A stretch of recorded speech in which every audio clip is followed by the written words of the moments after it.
தான் உண்டு தன் பிழைப்பு உண்டு என வாழும் இந்த சமூகத்தின் மீது எந்த அக்கறையும் கொள்ளாமல் ஒரு குறுகிய வட்டத்தில் செக்கு மாடாக சுற்றி சுற்றி வந்து இந்த சமூகத்தின் மொத்த கேடுகளுக்கும் தெரிந்தோ தெரியாமலோ உடந்தையாக இருந்து வாழும் லட்சோபலட்ச என் மனித சொந்தங்களே, உங்களின் பெரும் கூட்டம் இப்படி ஏதுமறியாமல் எங்கெங்கோ கிடப்பதால் தான் உங்களை மேடையாக வைத்து அதில் ஆடாத ஆட்டங்களையெல்லாம் ஆடி இந்த அரசியல்வாதிகளும் மதவாதிகளும் வாடகை பேச்சாளர்களும் வியாபார எழுத்தாளர்களும் காசு பண்ணும் படைப்பாளிகளும் இப்படியாக கொழுத்து கிடக்கிறார்கள்.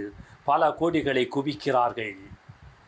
தனி மனிதர்களை நம்பி அவர்களின் கையில், ஆட்சியில், அதிகாரத்தில், தலைமையில், வழிகாட்டலில், தீர்மானத்தில் இந்த சமூகம் எப்போது தன்னை ஒப்படைத்ததோ அந்த நாளிலிருந்து இந்த சமூகம் எல்லாவித அநியாய அக்கிரமங்களுக்கும் விதை தூவி விளைச்சல் பார்க்க துவங்கிவிட்டது. ஒரு அடிப்படை உண்மையை உங்கள் அடிமனதில் நீங்கள் ஆழமாக பதித்து கொள்ள வேண்டும். மனிதர்களிடமிருந்து மனிதர்கள் பெறக்கூடியதல்ல உரிமை என்பது. மனிதர்களிடமிருந்து மனிதர்கள் பெறத்தக்கதல்ல சுதந்திரம் என்பது. மனிதர்களிடமிருந்து மனிதர்கள் யாசிப்பதல்ல வாழ்க்கை என்பது. இவையெல்லாம் இயற்கையின் நேரடி பராமரிப்பில் எல்லா மனிதர்களுக்காகவும் எப்போதும் மூடப்படாத கதவுகளோடு முழு நாளும் எந்த நிபந்தனையும் இல்லாமல் தடையும் தட்டுப்பாடுமின்றி இயற்கை மனிதர்களுக்காக கொட்டி குவித்து வைத்திருக்கிறது. பின் ஏன் மனித வாழ்வின் எல்லா அடிப்படை தேவைகளுக்கும் மனிதர்களிடமே போராட வேண்டி இருக்கிறது? பல அசம்பாவிதங்கள் காலத்திற்கு காலம் இந்த சமூகத்தில் நிகழ்ந்தது போல இன்னும் ஒரு மிகப்பெரிய அசம்பாவிதமும் இங்கு நடந்துவிட்டது.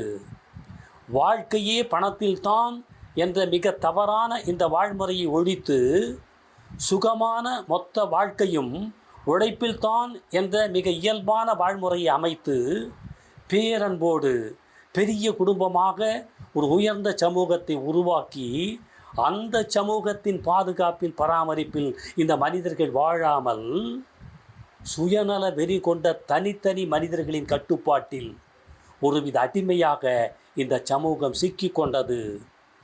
இயற்கை ஒட்டுமொத்த மனிதர்களுக்காக தனித்துவமாக ஏற்பாடு செய்த எல்லாவற்றையும் இங்குள்ள தனி மனிதர்கள் தங்களின் பேராசையால், அயோக்கியத்தனத்தால், அக்கிரமத்தால் தங்களுக்கான சொத்தாக, சுகமாக, உரிமையாக, உடைமையாக மாற்றி கொண்டார்கள் இந்த தாழ்ந்த அடிமை சமூகத்தின் சட்டபூர்வ அனுமதியோடு.